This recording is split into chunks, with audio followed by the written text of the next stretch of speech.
Ma famille, ma vie, je suis ravie de vous retrouver aujourd'hui pour votre émission, pour la première de la semaine. On est le lundi 11 décembre 2023.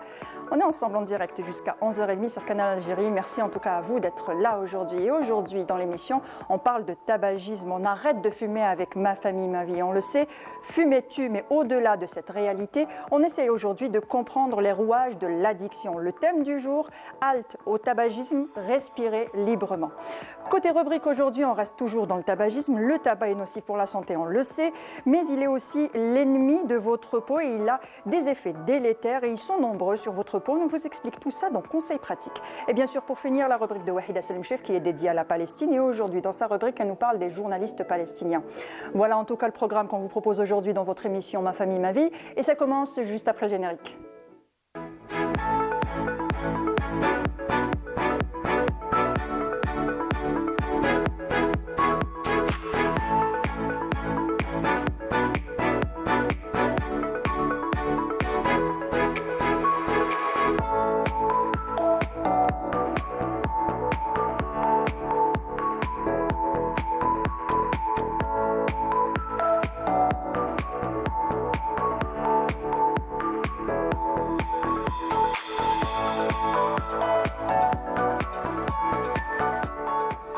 Alors aujourd'hui sur Canal Algérie, nous vous invitons à arrêter de fumer. J'espère qu'on arrivera à vous convaincre. Alors, arrêter de fumer, c'est pas évident. Souffrir du manque, c'est ce que craignent beaucoup de fumeurs. Pourquoi est-il si difficile d'arrêter de fumer? Comment mieux comprendre les mécanismes de l'addiction? Et est-ce que c'est une question de volonté ou pas? Nous allons en savoir un petit peu plus pendant tout le débat, pendant toute l'animation. Pendant toute l'émission avec nos invités. Et nous attendons bien sûr vos questions, vos témoignages au numéro qui s'inscrit juste en bas de votre écran, le 021 23 98 91, le 021 23 98 91. Et pour en parler, j'ai le plaisir de recevoir Dr Amel Lahrache, vous êtes hypnothérapeute. Bonjour et merci d'avoir accepté notre invitation. Bonjour Mounia, merci pour l'invitation. Et avec nous aussi Dr Kamel Ait Oubli, vous êtes épidémiologiste. Bonjour et merci d'avoir accepté notre invitation. Merci. Alors, docteur Amel Lahrache, pourquoi est-il si difficile d'arrêter de fumer? Alors, tous les fumeurs disent oui, c'est difficile, j'y arrive pas et c'est pas aussi simple que ça. Pourquoi c'est aussi difficile? Alors, comme vous savez, Mounia, moi, mes interventions sont des interventions de prise de conscience, d'information pour que les gens puissent un peu comprendre comment ça se passe et qu'est-ce qui se passe derrière telle ou telle thématique ou tel sujet. Alors, le tabac, si on veut revenir un petit peu à l'historique, le tabac n'existait pas avant et ça a été un petit peu mis en avant par de grands marketeurs psychologues, dont Bernet, qui à un moment où l'industrie du tabac avait du mal à vendre les cigarettes, a induit dans l'inconscient des gens cette envie, ce besoin de fumer. Derrière un message fort qui est le message de « je suis libre », je suis anticonformiste. Donc on voyait des cow-boys fumer, on voyait des héros fumer, on voyait des femmes dans les films, les premiers films fumés. Donc il y avait déjà ce message principal qui était, si vous voulez, passé dans l'inconscient. Donc quand on commence à toucher un peu l'inconscient, c'est là que ça devient un peu difficile en ce qui concerne les addictions. Qu'est-ce qui est difficile dans le tabac? C'est pas tant la cigarette elle-même ou la nicotine, c'est ce qu'il y a dedans. Sur le plan, si vous voulez, chimique. Oui. Et il y a aussi tout le côté psychologique. Ce qui est plus dur, ce n'est pas tant l'addiction physique du corps, c'est plutôt l'addiction psychologique. Sachant que la personne, ce n'est pas elle qui est addicte à la cigarette, c'est une facette d'elle-même qui est addicte à la cigarette. C'est-à-dire faire le distinguo entre est-ce que je suis ou est-ce que c'est une partie de moi qui est addicte à la cigarette. D'accord, donc on peut être addict à la cigarette, mais pas forcément aux substances qu'il y a dans la cigarette. C'est plutôt les habitudes qu'on a avec la cigarette, l'habitude de fumer après avec un café ou le matin au réveil. C'est ces habitudes-là qui font que ça s'inscrit en nous et on a du mal à s'en détacher. Alors, en fait, vous avez deux volets, Mounia. Vous avez le volet physique, chimique, parce que dans la cigarette, il y a la nicotine, ok, il y a des milliers de produits, je peux vous dire, ce sont des déchets. On se demande d'ailleurs pourquoi ces déchets existent dans une cigarette et ils sont brûlés, entre guillemets, par des gens qui fument. C'est comme si que ces déchets, au lieu d'aller dans des incinérateurs, vont dans des cigarettes pour qu'ils soient incinérés par des êtres humains. Et il y a quelque chose dans la cigarette que les gens ne savent peut-être pas, c'est qu'il y a des addictifs, notamment le sucre, le chocolat et le miel. Et c'est lorsque ces addictifs brûlent, créent des substances qui ressemblent à des antidépresseurs. Donc sucre, chocolat et miel, c'est dans toutes les cigarettes ou des arômes. Ouais. ou c'est des... Pratiquement toutes les cigarettes, après, Aromatisées. chaque marque met quelque chose, une certaine dose, quelque chose par rapport à ces cigarettes. D'accord. Donc c'est lorsque ces composants brûlent, dans la fumée de combustion de ces composants, il y a une création d'antidépresseurs, ce qu'on appelle les IMAO, qui, eux, associés à la nicotine, créent la dépendance. La nicotine toute seule ne crée pas de dépendance. D'ailleurs, dans ce cas-là, vous aurez des personnes qui fumeraient du tabac papier, en fait, plante. Vous verrez qu'elles n'auront même pas envie de continuer. Mais c'est ce qu'on met dans la cigarette qui fait que ça devient addictif. Il y a ça. Il y a aussi, la cigarette crée le stress qu'elle calme. J'essaie de vous expliquer. Alors, oui, dites-moi. On en a parlé pendant le week-end, justement, je vous avais appelé pour faire le point par rapport à l'émission, et vous m'avez dit cette phrase-là exacte, la cigarette crée son propre stress qu'elle calme par elle-même, et j'allais justement vous poser la question, comment elle peut créer un stress qu'elle calme aussi en même temps? En fait, quand on s'habitue à prendre à fumer, il y a, quand on arrête de fumer, il y a ce besoin de fumer, donc ça crée... On va imaginer deux personnes, une personne qui ne fume pas, une personne qui fume. Cette personne qui fume, son niveau de stress s'augmente par rapport à la cigarette. Donc, elle commence à être stressée le temps qu'elle fume. Ce stress est créé par la cigarette elle-même. Et lorsqu'elle fume, ce niveau de stress revient. En fait, il n'y a pas plus de stress, c'est la cigarette elle-même qui crée ce stress. Il y a ça. Il y a aussi le geste de fumer, c'est-à-dire le fait d'inspirer et de souffler. C'est comme si on pratiquait la cohérence cardiaque, c'est-à-dire ce fait de prendre une grande inspiration et de souffler. Bon, il y a toutes les choses qui vont rentrer dans les poumons, mais dans ce geste, c'est quelque chose que les gens ne savent pas. C'est ce mécanisme-là qui aide à déstresser, on va dire? En plus. Mais en fait, c'est comme si que la personne pouvait, en parallèle, faire de la cohérence cardiaque. Donc, on fait de la cohérence cardiaque sans la cigarette, ça nous calmerait aussi? Voilà, ça nous calmerait. Ça, c'est un peu le volet organique. Si vous voulez, le volet physique par rapport à la cigarette.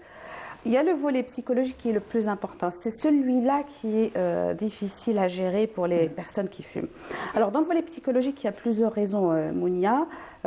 Si vous voulez qu'on voit un peu toutes ces raisons, il faudrait répondre à 3 questions principales qui pourraient peut-être orienter les téléspectateurs.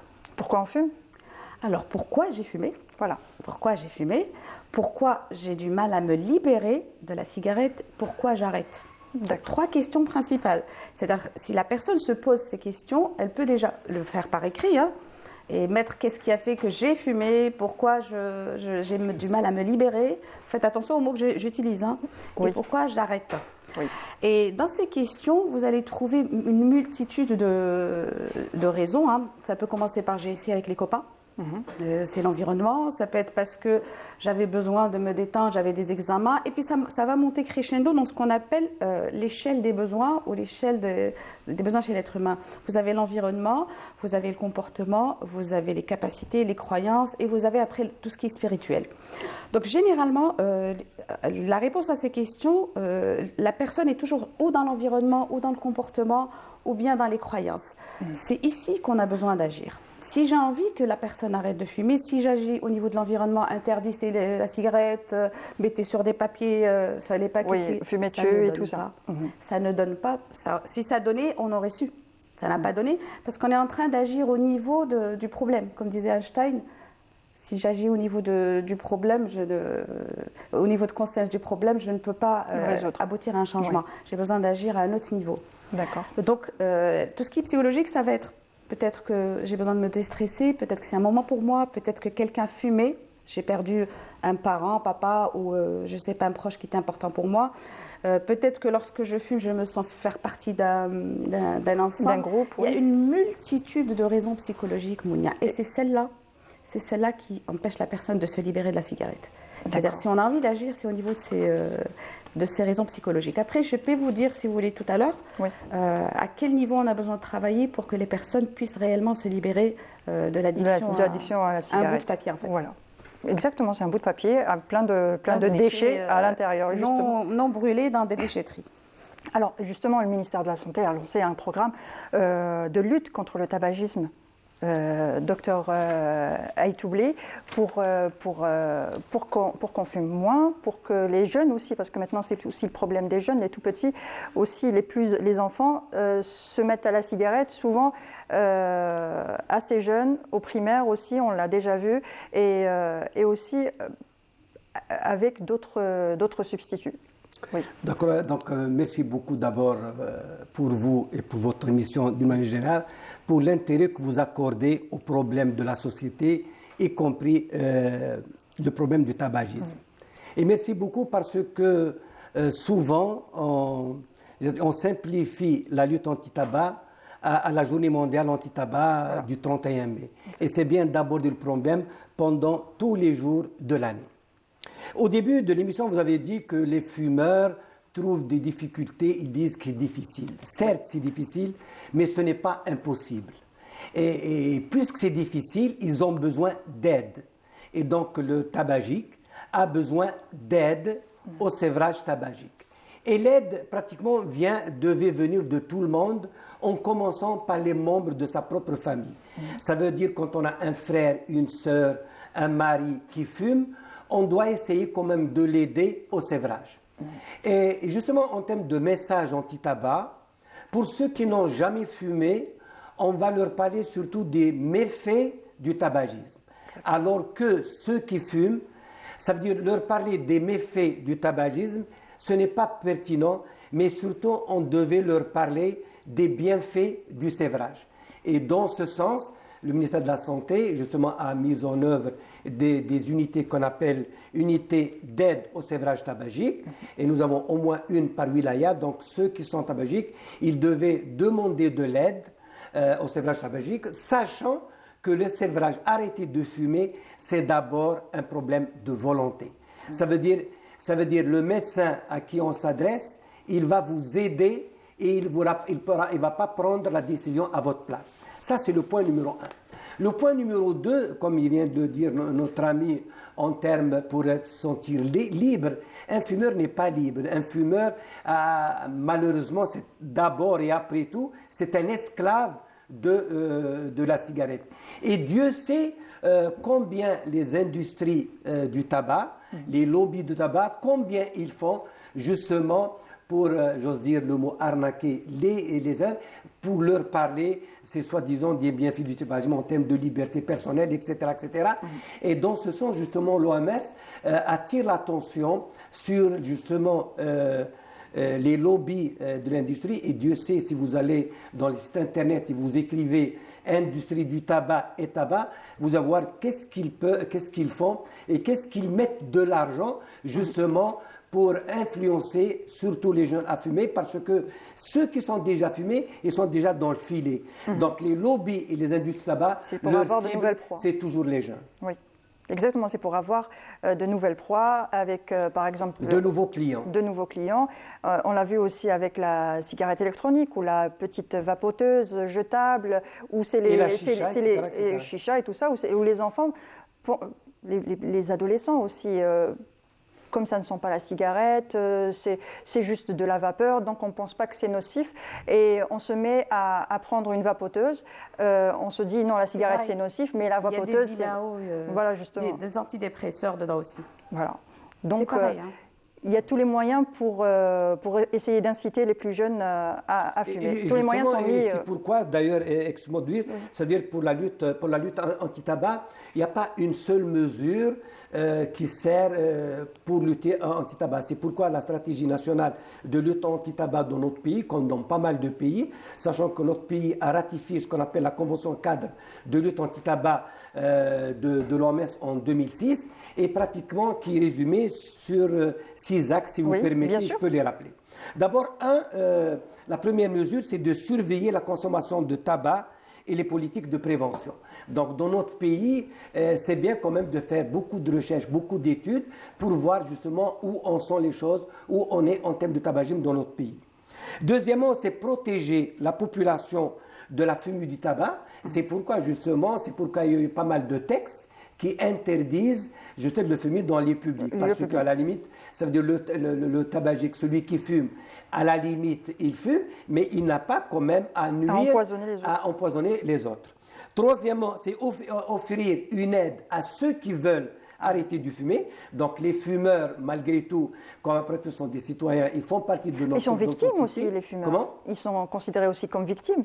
Et bien sûr. Oui. Et dans ce cas-là, justement, ils ont besoin d'aide pour qu'ils arrêtent à fumer. Et justement, quand on a besoin d'aide, vers qui se tourner vers les centres? En tout cas, il y a Oui. des associations justement qui travaillent sur ça, entre autres le Croissant Rouge algérien, il y a des associations, et notamment les unités d'aide au sévrage tabagique, Voilà. qu'on trouve au moins une par wilaya. Généralement, elles dépendent des services de promo d'un hôpital central. D'accord. Mais j'ajoute à dire que arrêter de fumer, c'est d'abord la volonté du fumeur lui-même. On va Mais parler il a de la besoin volonté. d'aide. Mais il a besoin d'aide. D'accord. On va parler encore plus de la volonté. On va finir les points. Après, on On va va finir revenir le sur point. la... Oui. Justement, interdire la publicité. Et il y a la publicité indirecte et directe. Ça veut dire, il y a beaucoup, même la publicité, il y a beaucoup à dire sur là. Et enfin, nous remarquons que le prix du paquet de cigarettes, il augmente d'une année ou l'autre. Oui. C'est l'une des mesures de lutte anti-tabac, à savoir augmenter les taxes sur le tabac, justement pour limiter un peu La l'utilisation consommation, du tabac, la et- consommation du exactement. tabac. Mais juste, vous permettez, Oui. je dis, il n'y a pas une mesure à elle seule qui peut justement aboutir à l'anti-tabac. Et dans tous les pays où on a pu quand même diminuer le nombre de fumeurs, c'est grâce justement aux 6 mesures que je viens de citer. Très bien.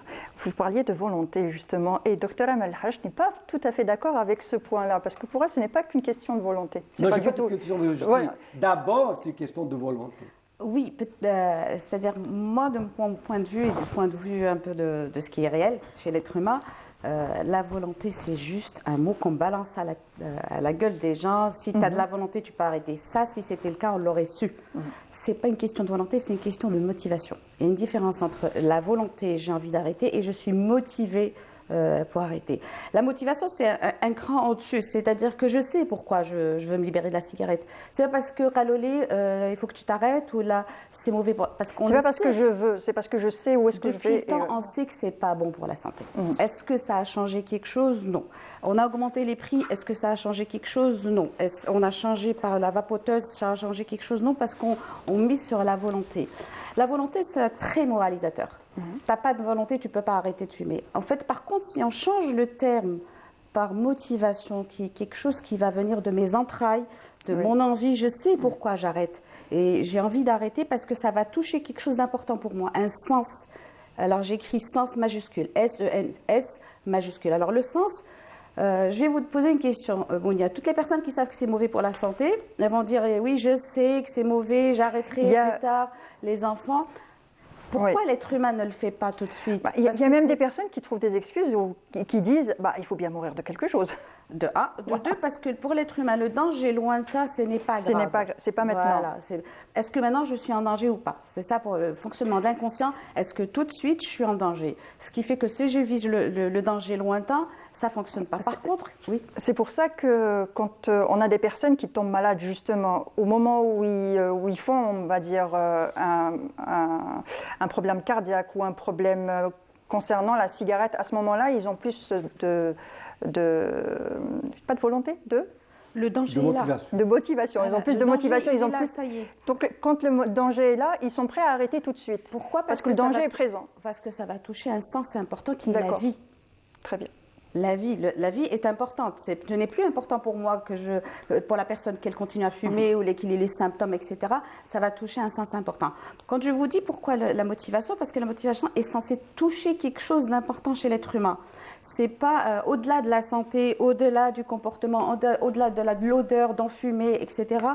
Quelle est la valeur importante chez l'être humain qui va être mise en avant lorsqu'elle se libère, j'utilise bien, de la cigarette? Quelle est la valeur? Alors la valeur, ça peut être qui je suis en tant qu'être humain, et ça peut être aussi le sens spirituel de la chose. Quand je dis spirituel, ça n'a rien à voir avec la religion. Spirituel, est-ce que je suis un être humain, un être conscient? Est-ce que je veux partager? Je suis avec tout le monde, je suis là dans une vie sur Terre où je suis censée faire des choses au lieu de passer mon temps à brûler des déchets que les autres ont mis dans un bout de papier, cigarette. ouais. Est-ce que je veux faire quelque chose de ma vie? Est-ce que je veux partager, créer? Vous voyez un peu ce que je veux dire? C'est-à-dire quand on arrive à toucher ça, chez l'être humain, la personne se libère de la cigarette parce qu'elle n'a aucune importance pour elle. Vous allez me dire, Amel, et l'addiction par rapport à nicotine et antidépresseurs? Oui, justement. Ça se gère. Parce que le corps retrouve son homéostasie au bout de 72 heures. C'est-à-dire si la personne arrête de consommer des cigarettes, au bout de 72 heures, il n'y a plus rien. Il n'y a plus rien dans le corps va se remettre à sécréter ce qu'il sait faire sans la cigarette. au bout de 72 heures. Après, il y a peut-être le truc un peu où la personne va être un peu tendue, énervée. Là, il y a des moyens de l'accompagner.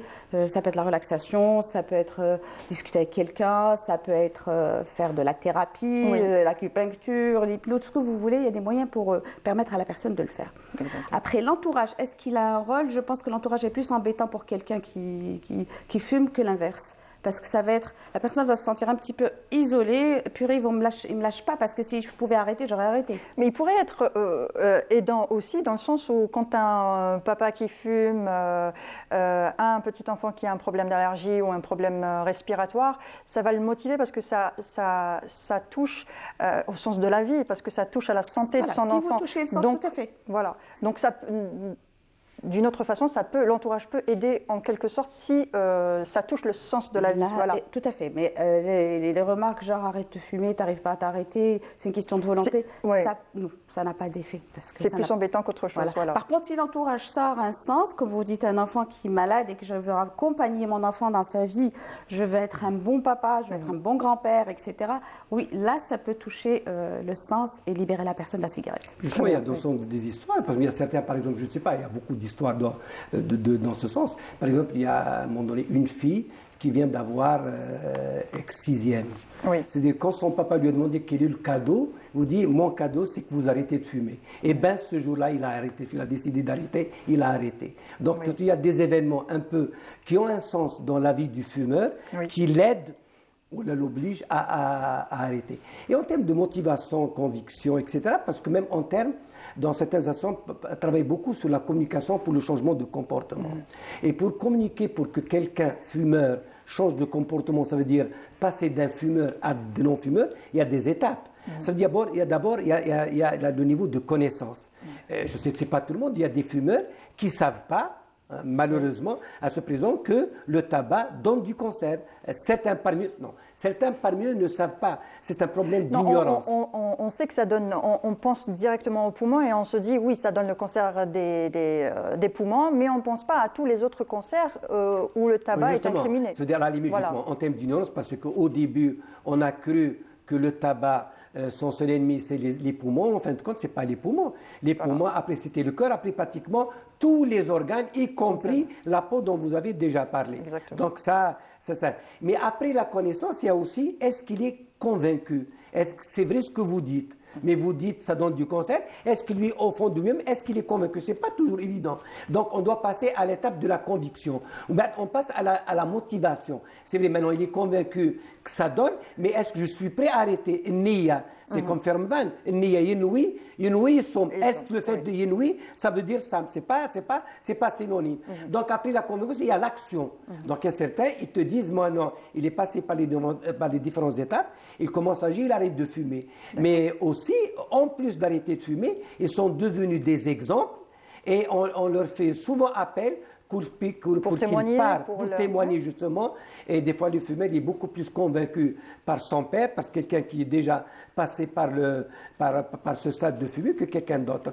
Donc, ça veut dire qu'il n'y a pas des personnes types, mais juste que le sévrage, même si on dit c'est difficile, ce n'est pas impossible. Oui, c'est pas toujours évident. Et quels sont les piliers justement de... Mais justement, c'est demander de l'aide. Et comme elle vient de dire, ça veut dire les membres de la famille. Ça veut dire qu'il ne faut pas juste lui faire des reproches, mais justement, il faut chercher comment aider son petit frère ou son grand frère ou son mari à cesser de fumer. D'accord. Et on va essayer de vous aider. Bon, on a dit que parler de la santé, ce n'était pas forcément le plus évident pour arrêter de fumer, mais quand même, on vous propose tout de suite un reportage sur la BPCO, la bronchopneumopathie chronique obstructive. On ne pense pas que c'est dû à beaucoup de facteurs, la pollution, pas mal de choses, mais aussi à la cigarette. Donc on vous explique tout ça dans un reportage de notre journaliste Elba. Pas après pas, souffle après souffle, les poumons compressés, Abdeslam Mohamed est venu de Blida, au siège de l'École nationale de la sécurité sociale de Belaknoun à Alger, pour célébrer la journée mondiale de la bronchopneumopathie chronique obstructive, la BPCO.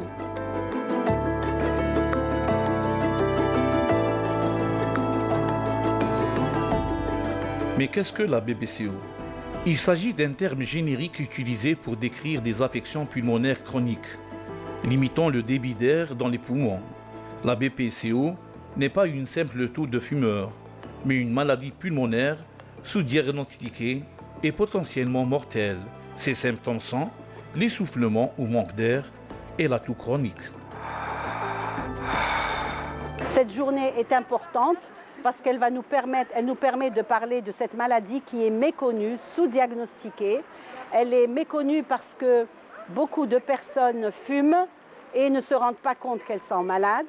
Et également, il faut que les personnes qui fument doivent consulter pour aller faire des examens, en particulier la mesure du souffle, pour confirmer ou pas le diagnostic. En Algérie, la maladie est mal connue de la population. Elle est souvent associée à d'autres maladies. Pour les fumeurs algériens, tousser et cracher le matin est normal. Ils pensent qu'ils sont en train de dégager la fumée de la cigarette et ils prennent ces manifestations à la légère. Puis arrive la gêne respiratoire. Les patients arrivent dès lors dans des structures de santé sans pouvoir faire d'efforts physiques. C'est une maladie chronique, très réputée de par le monde, en Algérie, avec une fréquence qui est aux alentours de 5%. C'est une maladie qui se définit comme étant une limitation des débits d'air, c'est-à-dire que les voies aériennes ou les branches n'arrivent plus à assurer un écoulement facile de l'air. Donc, quand le patient respire, il trouve des difficultés à respirer. Et ça va se traduire par des symptômes. En général, ces patients-là présentent des symptômes à type de toux, avec ou sans expectoration, mais c'est une toux qui est récurrente, associée parfois à des râles ou à des sifflements, et des patients qui présentent aussi fréquemment des gènes respiratoires ou une dyspnée d'aggravation progressive. Chez ces patients-là, où ce sont des patients souvent exposés à des facteurs de risque, essentiellement le tabac.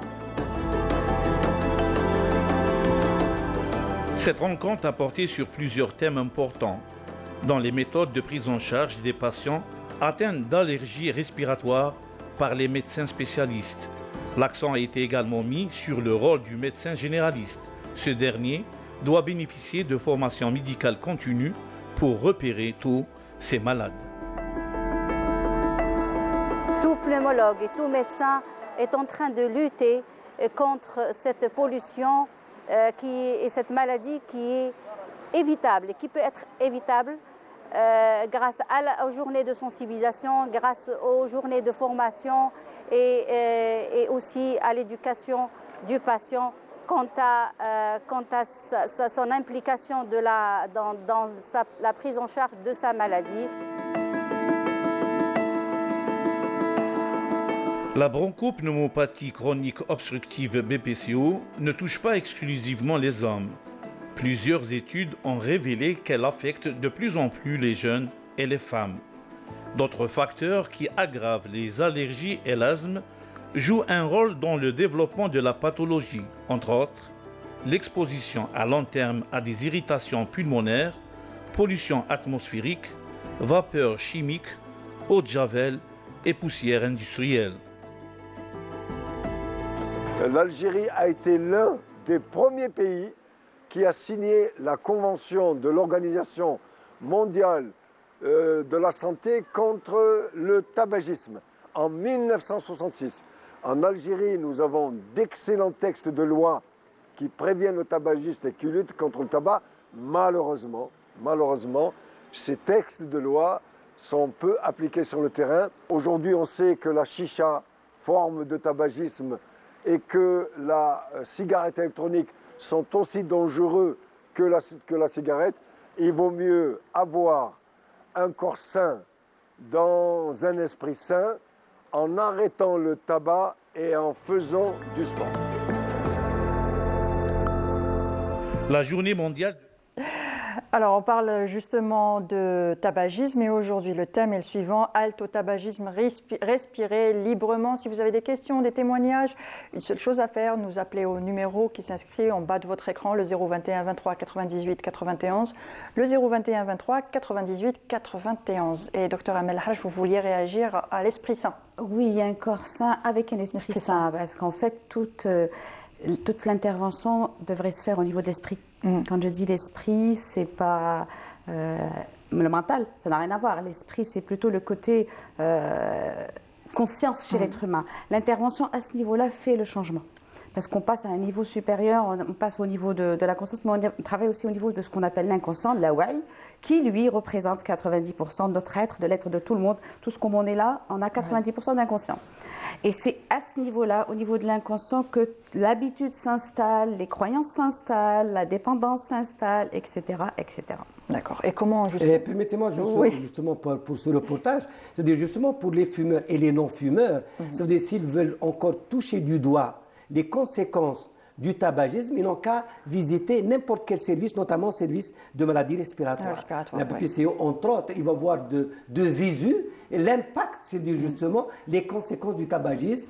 Il n'y a pas que la BPCO, il y a les cancers bronchiques. La plupart des cancers pulmonaires sont dus au tabagisme. Il n'y a pas que les cancers pulmonaires. Pendant le sujet, on était en train d'en parler. Dans le cancer du sein, il est impliqué dans le cancer du sein, dans le cancer de la vessie, les AVC, les problèmes de cœur. Exactement. Sans exception. Voilà. Et c'est pourquoi justement le tabagisme reste dans notre pays un problème de santé publique et c'est l'affaire de tous. Ce n'est pas l'affaire juste des médecins ou des psychologues, mais vraiment c'est l'affaire de tout le monde, y compris la société. Qu'est-ce qu'on pourrait mettre en place justement aujourd'hui, quelque chose de nouveau qui pourrait peut-être jouer un peu sur le sens, voilà, comment on le disait. Je pense, puisqu'on est dans une émission justement dans une émission de télé, je pense que la communication, justement, on doit faire beaucoup plus en termes de communication, pas forcément en termes de quantité, mais aussi de qualité. De manière, Dieu merci, il y a beaucoup de moyens en termes de communication, les nouveaux outils d'information de communication, les réseaux sociaux, etc. Donc, on peut justement utiliser ça, juste parler le langage des jeunes. Et juste, j'arrive à dire aussi, parce que justement, dans le reportage, le dernier mot, c'était « il faut faire du sport », il a dit ça, faire du sport. Mais je pense, dans une commune ou dans une cité, la construction d'un stade, justement, contribue à la lutte anti-tabac. Et d'ailleurs, moi, une question, je me permets de poser la question, par exemple, dans notre pays, pourquoi les établissements scolaires, par exemple, sont fermés pendant le week-end? Pourquoi ne pas ouvrir le vendredi après-midi et le samedi, notamment les établissements qui ont des terrains de jeu? Je ne vois pas pourquoi ils ne les ouvrent pas aux jeunes du lycée lui-même ou du CM lui-même. Il faudrait penser aussi aux directeurs des établissements qui auraient aussi besoin d'un week-end. Non, je ne parle pas. Ça veut dire, généralement, il y a un gardien. Ça veut dire les établissements. Là, on ne peut pas construire un stade. Et je pense que le fait de l'établissement scolaire peut être ouvert justement aux élèves de l'établissement scolaire pour d'autres activités, des activités sportives, culturelles ou autres. C'est des propositions proposées aujourd'hui. Mais je voulais revenir sur une question. Beaucoup de personnes arrêtent de fumer du jour au lendemain et d'autres ont du mal. Et puis souvent on donne l'exemple, lui il a arrêté, quand il a décidé, il a arrêté, il a écrasé sa dernière, il a dit que c'était la dernière, il n'a plus repris la cigarette. Est-ce qu'on est tous façonnés de la même façon? Est-ce qu'on peut tous faire la même chose ou pas? On est tous capables de trouver la bonne motivation pour arrêter du jour au lendemain et même à la limite n'avoir besoin de rien comme accompagnement. C'est-à-dire dans chacun d'entre nous, il y a si vous voulez, la petite flamme ou grande, à la limite, pourquoi je dis petite? Si on y arrive, on peut du jour au lendemain ne plus du tout toucher une cigarette et même pas besoin de faire quoi que ce soit. D'accord. Après, il faudrait y arriver. Ces personnes sont arrivées à toucher le sens, la motivation du sens, Mounia. Si on les interroge, si on prend le temps d'interroger chaque personne qui a arrêté du jour au lendemain, elle pourrait vous dire, écoutez, je me suis levée le matin, je me suis dit, mais qu'est-ce que tu es en train de faire de ta vie, par exemple, de ta vie. Vous voyez là où on touche ta vie. On n'est pas dans... Ou l'autre va vous dire, je me suis rendu compte que finalement, je risquais de disparaître et de ne pas passer du temps avec mes enfants, etc. etc. C'est-à-dire, il y a 36 000 motivations M majuscules qu'on peut toucher, mais elle existe à l'intérieur de chacun d'entre nous. C'est-à-dire, par rapport à l'intervention, je rejoins mon confrère. l'approche est holistique.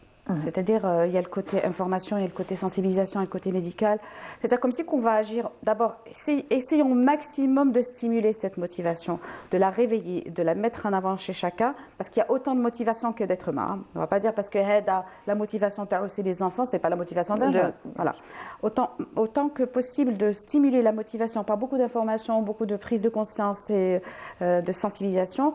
Ensuite, donnant les moyens à la personne de se libérer. Quand je dis les moyens, c'est toutes les approches possibles. Ça peut être la thérapie, ça peut être un médecin addictologue, ça peut être un thérapeute, un hypno, etc. Les moyens, c'est-à-dire comment je vais accompagner la personne dans les premières parties, donc les premiers jours, pour se libérer. Et ensuite, pour ne plus retomber dans l'addiction. Parce que la rechute est souvent pas loin. Quand Si on arrête plusieurs fois. je n'ai pas touché le psychologique, l'habitude, elle est psychologique, elle n'est pas physique. Si je n'ai pas touché, organisé la chose psychologique, la personne peut rechuter. Je vous donne un exemple. Quelqu'un va vous dire, moi je fume, c'est mon moment. C'est mon moment. Ah là, il parle d'un moment, d'un contexte, c'est mon moment à moi. Je me mets au balcon et à la famille, c'est mon moment. Je ne vais pas attaquer à l'âge tu fumes, tes enfants, etc. Ton moment, ça veut dire quoi pour toi? Tu as besoin d'être tout seul, de te recentrer sur toi. Qu'est-ce que tu veux dire? Tu as besoin de prendre du temps pour toi. C'est-à-dire, on va travailler c'est mon moment et on va trouver ton moment autrement. Vous voyez ce que je veux dire? Quelqu'un va vous dire, Anna, je suis bien, le houma, le kahwa, etc. On est ensemble. En fait, ce n'est pas le fait qu'ils soient ensemble, le shorbo kahwa, c'est le social. Oui. On va remplacer ce moment, psychologiquement, on travaille avec la personne, par un autre moment où je me retrouve avec mes copains. Je vous donne un exemple comme ça, hein, à faire les courses ou en forêt. C'est-à-dire trouver cette habitude psychologique qui fait l'addiction et la remplacer par une autre. Parce que l'inconscient, il ne sait pas enlever pour enlever. Il enlève pour remplacer. Justement, si j'ajoute même le moment, on doit comme discuter, communiquer. Mais pourquoi il associe ce moment avec la cigarette? Oui, tout à fait. Il peut avoir son moment sans l'associer à la cigarette. Alors, si on faisait ça, par exemple, en groupe, si on décidait, c'était on va dire un groupe d'amis qui décident d'arrêter de fumer tous en même temps, ils peuvent justement garder ces moments-là, mais les transformer en moment de footing, par exemple, ou en moment d'autre chose. Par exemple, après, si vous prenez une personne dans ce groupe qui fume parce que son papa a fumé, il est décédé, vous pouvez attendre. D'accord. Vous voyez ce que je veux dire? Donc, la motivation de groupe, ça ne suffit pas. Pas forcément pour tout le monde. Comme vous dites, pour faire du footing. Oui. Justement, la commune doit faire tout son possible pour qu'il y ait un lieu de footing. Vous voyez, donc il y a pas mal de mesures qui se complètent pour arriver justement à diminuer le nombre de fumeurs dans notre pays. C'est-à-dire tout le monde doit mettre la main à la pâte. Doit se sentir concerné. C'est-à-dire que si la personne arrive à répondre aux questions pourquoi j'ai fumé, pourquoi j'ai commencé, pourquoi j'ai fumé, pourquoi je n'arrive pas à me libérer et pourquoi je fume plus, j'arrête. Déjà, le pourquoi, la personne va faire des liens, prise de conscience, Mounia, parce qu'il y a tellement de fumeurs si on devait accompagner chacun on n'a pas le choix que de faire des mesures généralistes, de groupes, de sociétés, etc. Si la personne elle-même se dit, tiens, c'est pour ça, c'est un moment, ou tiens, c'est parce que c'est passé ça, ou tiens, déjà il y a une prise de conscience que je ne suis pas dépendant d'un bout de papier, que ce bout de papier ne me donne pas la liberté de mon moment, la liberté de me retrouver avec mes copains, etc. Excusez-moi, j'ajoute, parce que si vous avez remarqué, dès le début de l'émission, on parlait surtout des fumeurs. Oui. Mais il ne faut pas oublier de parler des non-fumeurs, des enfants qui n'ont pas encore commencé. Attention à la première cigarette. Donc on doit parler aussi, c'est vrai, on va parler des méfaits, comment arrêter pour les fumeurs, il ne faut pas oublier les non-fumeurs. Et Dieu merci, jusqu'à présent, le nombre de non-fumeurs est beaucoup supérieur à celui des fumeurs. Tout à fait, ça s'est inversé. Merci à vous d'avoir participé. On est déjà arrivé à la fin de ce débat. Ça passe vite. Docteur Amel Lahraj, vous êtes hypnothérapeute. Merci pour tous vos conseils. Avec plaisir, Monia. Et docteur Kamel Ait Oubli, vous êtes épidémiologiste et merci aussi pour toutes vos informations. Merci beaucoup. Et tout de suite, nous passons à la partie rubrique juste après ceci.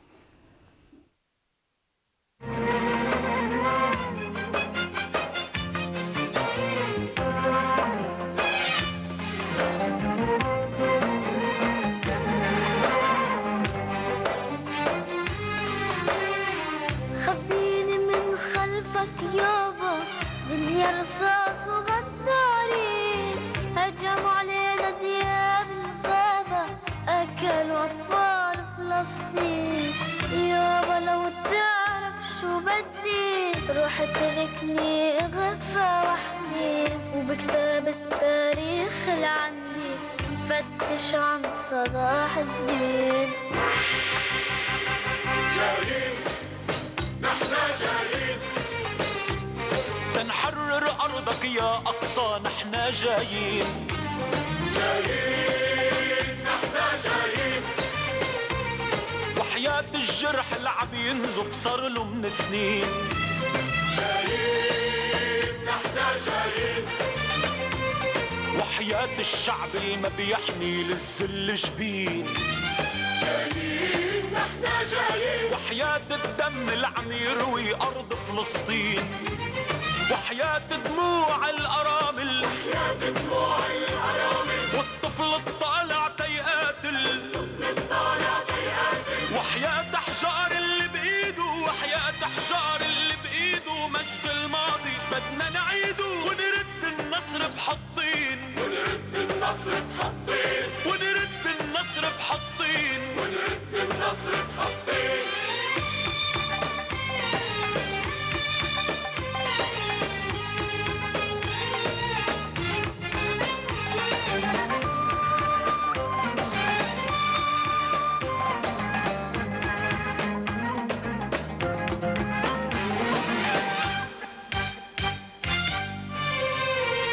يا بروح وبشر أمي ولا ابنك هلأ عاش، حمل خيي جرح ودمي ورصاص ونار ورشاش، لا تهونوا من بعد يابا، إلنا القدس ونحن أصحابها، شرع للحرية بوابة، أهل الكرامة جايين جايين نحن جايين، من اليمن الغضب الهادر، من تونس والجزائر جايين نحن جايين، جايين نحن جايين، من مصر. Et place maintenant à la partie rubrique et nous recevons aujourd'hui Dr Ménissar Merarbi, je suis désolée, Merarbi, vous êtes dermatologue, bonjour et merci d'avoir accepté notre invitation. Merci à vous, merci pour l'invitation. Vous êtes avec nous pour parler de tabac toujours, mais concernant la peau dans la rubrique conseils pratiques.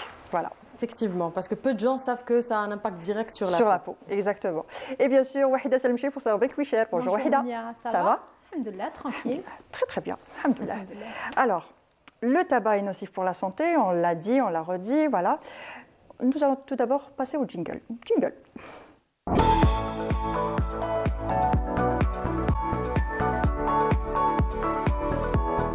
Alors, comme je le disais, le tabac, c'est nocif pour la santé, on l'a dit pendant tout le débat, mais il est aussi l'ennemi de notre peau, donc les rides, les pores dilatés, l'éclat, il n'y a plus d'éclat tout simplement.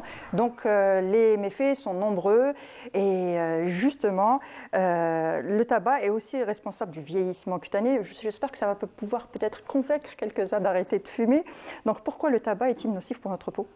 Alors il faut savoir, et je pense que je vais répéter un peu ce que mes confrères ont déjà dit, hein, c'est mauvais, inutile d'en rajouter. Oui. Mais en fait, il y a plus de 4000 toxines et du coup, c'est de la toxicité qui est quotidienne, ce sont des doses qui auront tendance à s'accumuler et on retrouvera forcément ça au niveau de notre peau, mais aussi au niveau de nos cheveux. Et du coup, pour le vieillissement cutané, on aura tout ce qui est taches, tout ce qui est ridules, tout ce qui est oxydation. On aura beau se tartiner de crème anti-rides matin, midi et soir, ça n'y fera rien. La toxicité vient de l'intérieur et ce qu'on met dans notre corps, en l'occurrence, donc le tabac, malheureusement. Donc, pour faire peau neuve, il faut arrêter de fumer. C'est même indispensable. C'est le facteur numéro 1, voire même avant l'exposition solaire. Hein. Parce que le stress oxydatif, cette oxydation-là, c'est de la toxicité pure envers nos cellules. Donc, le renouvellement cellulaire, il sera détraqué, donc ralenti. Moins de renouvellement cellulaire dit une moins jolie peau, une moindre hydratation, plus de taches et d'effets pigmentaires. Et il ne faut pas oublier que le tabac dans le pourtour de la bouche, c'est un geste qu'on répète quotidiennement. Donc ce geste-là favorisera les rides buccales, mais surtout, et le plus grave, je pense que je vais rebondir sur encore une fois, ce qu'ont dit mes collègues avant, le cancer de la bouche, malheureusement. Oui. Et justement, il n'y a pas du tout de solution. Il faut arrêter de fumer pour avoir une plus belle peau, voilà. Mais Une fois arrêté de fumer, est-ce on va récupérer une peau neuve, comme je le disais, rapidement? On dit que, comme on l'a dit tout à l'heure, après 72 heures, on récupère déjà par rapport à la cigarette, nos fonctions et tout ça. Est-ce que la peau aussi se régénère aussi vite ou pas? Absolument. Donc la peau en moyenne, elle se régénère tous les 28 jours, en tout cas pour l'épiderme. Donc il faut à peu près 3 cycles cutanés pour vraiment s'extirper de tout ce côté grisâtre, de cette mauvaise vascularisation. Donc 3 petits mois, c'est pas grand-chose pour reprendre l'éclat et avoir moins de cernes, moins de taches, moins de ridules aussi. Alors comment s'aider aussi par des routines habituelles de tous les jours? Qu'est-ce qu'on peut faire? On arrête de fumer pendant 3 mois déjà, on a déjà un premier résultat. Et quoi d'autre? Une routine justement, crème hydratante, écran total, ce genre de choses? Alors généralement, ma consultation en fait, elle est très basée sur ça, sur la routine skincare. Et je leur dis, tant que vous n'avez pas arrêté le tabagisme, il est inutile de vous tartiner d'antioxydants, de mettre de la vitamine C et plein de bonnes choses comme ça en superficie sur la peau, parce que malheureusement, ça ne fait pas le poids. L'oxydation est tellement forte qu'une petite concentration, par exemple, de vitamine C sur la peau ne fera forcément pas donc c'est beaucoup trop important, l'agression est beaucoup importante. Après ça, effectivement, on éduque le patient. Il est temps de prendre soin de soi, rajouter du rétinol pour accélérer encore plus ce renouvellement, donc pour réparer aussi les dégâts qui ont été produits, restimuler un petit peu son collagène, réveiller tout ça, une meilleure vascularisation et bien entendu l'écran solaire. C'est vraiment les 3 choses à faire, un rétinol, un bon écran solaire et arrêter de fumer. Donc arrêter de fumer, rétinol. Comment savoir quel rétinol utiliser? Maintenant sur les marchés, il y a tellement de produits et en principe, d'après ce que je sais par rapport à la routine skincare, vous allez me corriger, le rétinol a tendance à irriter un petit peu la peau justement. Donc comment savoir lequel choisir par rapport à sa peau et tout ça? Alors effectivement, il y a le rétinol qu'on appelle médicamenteux qui est uniquement sur prescription médicamenteuse et c'est celui qui est le plus efficace. Donc il est préférable quand on commence le rétinol de se renseigner auprès de son dermatologue. Ce n'est pas un produit qui est complètement anodin. Donc parfois à force de s'irriter, on va se retrouver avec plus de pigmentation, plus de méchantes choses au niveau de la peau. Donc en fait c'est la technique d'application. Il faut commencer progressivement, donc un soir sur 3 et c'est la toute petite quantité. Parfois quand je leur dis en consultation c'est un petit poids pour tout le visage, on ne me croit pas. Mais docteur, ça ne suffira jamais à étaler tout ça sur le visage. Pour mon visage.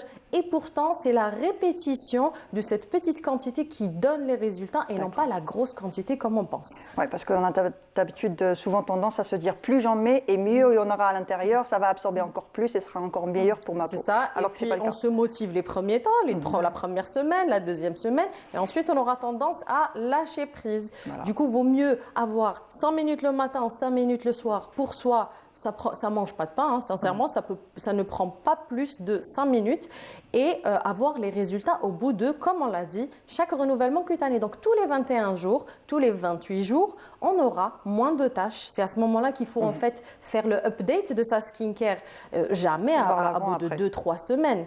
Parce que parfois on entend j'ai appliqué une crème éclaircissante 2 jours, je suis devenue toute blanche. C'est malheureusement absolument faux. Voilà, et c'est comme ça qu'on fait la différence entre les publicités mensongères sur les réseaux sociaux où on essaie de nous vendre des crèmes qui sont miraculeuses. En 24 heures, on récupère une peau de bébé alors que ce n'est pas forcément vrai. Absolument. Et donc pour la routine skincare, il faut attendre pour arrêter de fumer et retrouver une belle peau, c'est 3 mois. Est-ce que ça implique aussi les cernes? Parce qu'on a tendance à voir les personnes qui fument avoir de grosses cernes sous les yeux. Donc, absolument, c'est votre oxygénation que vous mettez à rude épreuve. Ce sont vos petits vaisseaux sanguins. On en a parlé tout à l'heure, la toxicité cardiovasculaire, mais aussi la toxicité des petits vaisseaux. Oui. Donc grossièrement, ce qui nourrit votre corps non seulement est abîmé, mais il apporte des toxines au lieu d'apporter plein de bonnes choses. Donc si on mange des fruits et des légumes ou qu'on a plein d'antioxydants dans le sang, forcément ça se verra au niveau du cerne, au niveau de l'éclat, on fera moins de pigmentation, on sera mieux hydraté et forcément si on fume de façon quotidienne et on va juste apporter des toxines qui auront tendance non seulement à se déposer, à donner... À boucher les pores aussi. À relâcher la peau tellement qu'on aura l'impression que les pores sont gras, sont dilatés. Et il ne faut pas oublier les cheveux aussi. Justement, j'allais vous dire, on a parlé de la peau, mais les cheveux aussi en pâtissent. Et quelles sont les répercussions directes sur le cheveu? Bon, comme ça, je dirais peut-être que ça va assécher les cheveux, mais après... Alors, une chute, très clairement, une chute de cheveux. Il faut savoir qu'un cheveu cheveux d'une personne qui est tabagique et une personne qui est non fumeuse à comparer. Donc, quand on dose les métaux lourds, il y a de réels dépôts dans les cheveux des personnes qui fument. Donc, tout au long de leur vie, on va retrouver au niveau de cette tige pilaire qui a quand même quelques années une strate de toxines à chaque fois plus importante. Donc, déjà, il y a les métaux lourds, il y a les dépôts, il y a, comme on l'a dit, une mauvaise oxygénation du cheveu, pas de nutriments nécessaires, donc une vascularisation qui est amoindrie. Et qui dit vascularisation amoindrie, un cheveu qui pousse non seulement moins bien, moins vite, qui a tendance à chuter parce que oui, absolument, avec des glandes sébacées qui parfois s'excitent, parfois moins, et du coup ça donne un aspect vraiment hyper fragile, cassant, et parfois même malodorant malheureusement, parce qu'on aura tendance à avoir cette fumée de cigarette, c'est des toxines extérieures aussi pour notre propre cuir chevelu. On va favoriser d'autres maladies, par exemple les dermites séboriques, les champignons, les choses comme ça. Donc vraiment il y a tout intérêt à arrêter. D'accord, très bien. Et les ongles, si ça passe dans les cheveux, ça passe dans la peau, donc les ongles aussi en pâtissent et donc du coup les ongles aussi vont être beaucoup plus fragiles. Effectivement, les ongles qui jaunissent, il ne faut pas oublier le fait d'attraper oui, c'est des jaunisses, et une odeur qui a tendance à ne plus partir. Et donc, du coup, les brûlures au niveau des doigts, on a tendance à les sous-estimer. Idem pour les brûlures au niveau de la bouche. Et ben, malheureusement, il y a ce qu'on appelle les carcinomes spinocellulaires qui sont dus à cette chaleur-là constante qui se répète au quotidien, qui au début donne une petite rougeur, puis on a une petite peau morte. Et puis, au fur et à mesure du temps, malheureusement, ces cellules-là, à force d'être agressées, ben, elles vont commencer à se transformer. Devenir malignes. Et malheureusement, oui. Et à ce moment-là, c'est des cancers des lèvres, de la bouche qui sont hyper lourds à traiter parce que tout simplement, c'est la face. On n'a pas 36 mètres de lèvres pour pouvoir couper et recoudre à foison. Donc malheureusement, c'est des gens qui sont défigurés, qui sont socialement isolés, donc pas de tabac. D'accord, arrêtez le tabac. Le tabac, c'est tabou. Tout simplement. Donc vous restez avec nous, nous allons passer à la rubrique de Wahida Salem Chérif, Wichel, juste après le jingle.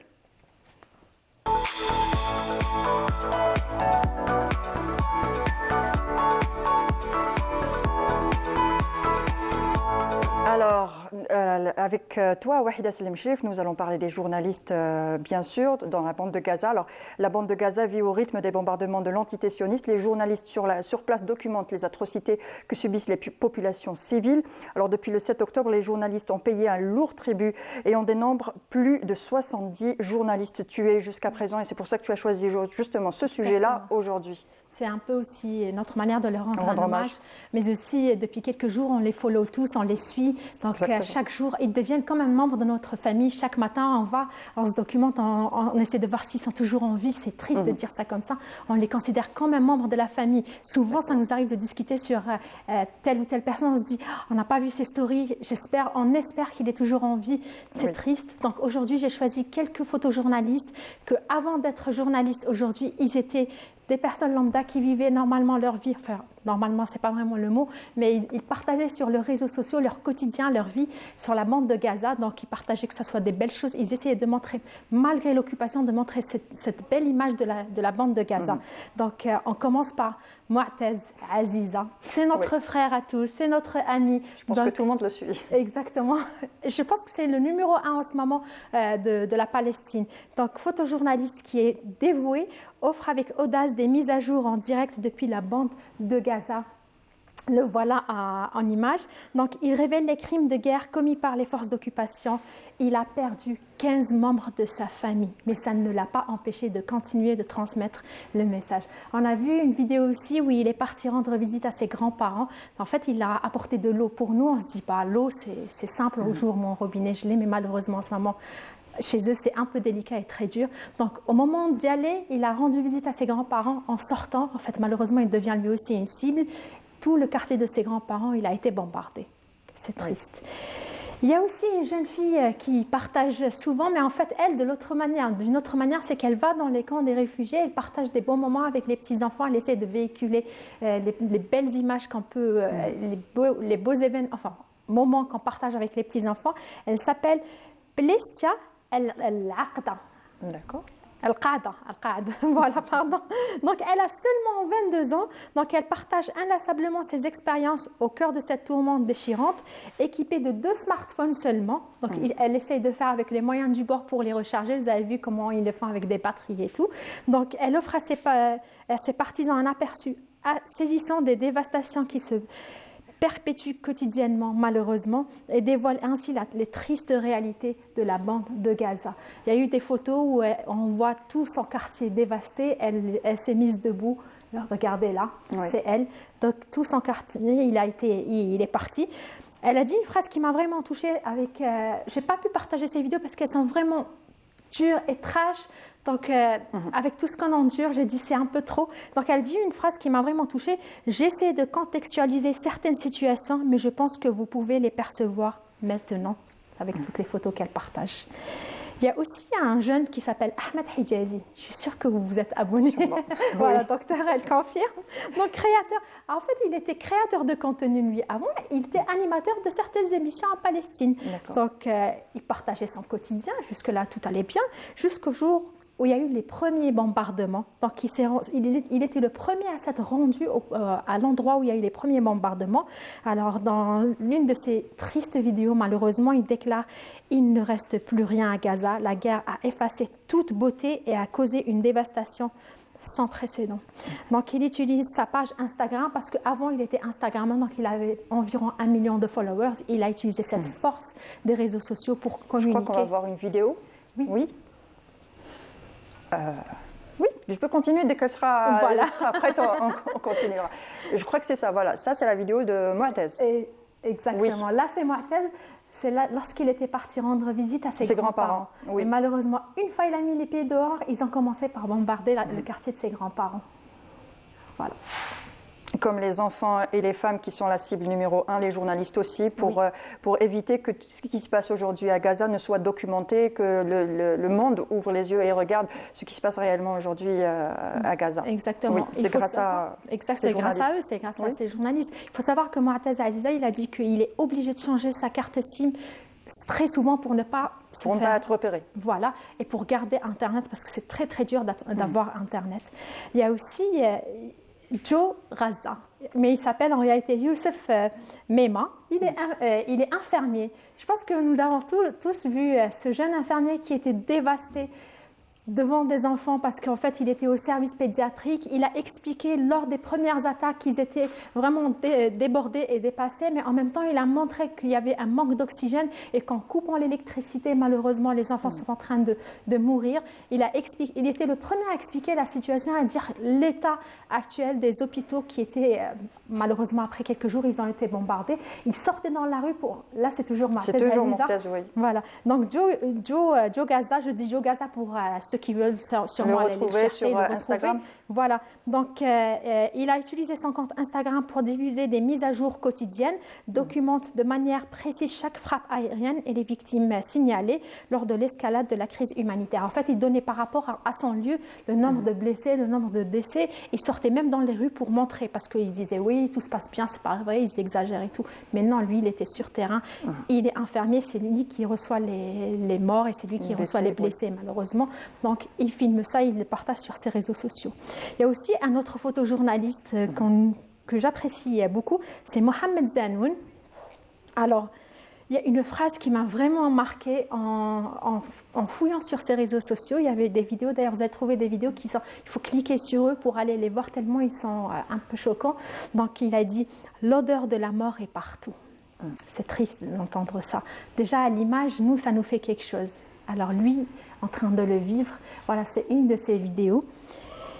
Alors, Mohamed Zanoun, un photojournaliste, il est équipé de 2 caméras, revêtu de sa veste de presse et coiffé d'un casque. Mais il y a une vidéo où il dit « Vous voyez ce que je porte ? Il ne sert absolument à rien. » Alors que partout dans le monde, quand on porte le gilet de presse, normalement, on est censé être épargné, mais malheureusement, on devient la cible de l'occupant.